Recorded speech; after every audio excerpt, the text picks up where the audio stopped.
நடிகர் பசி நாராயணன் அவர்கள் 1965ஆம் ஆண்டு 1000ல் ஒருவன் திரைப்படத்தின் மூலம் அறிமுகமானார்.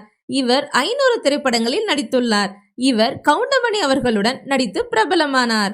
நடிகர் கருப்பு சுப்பையா அவர்கள் இவர் 1961ஆம் ஆண்டு குமுதம் திரைப்படத்தின் மூலம் அறிமுகமானார். இவர் 500 திரைப்படங்களில் நடித்துள்ளார்.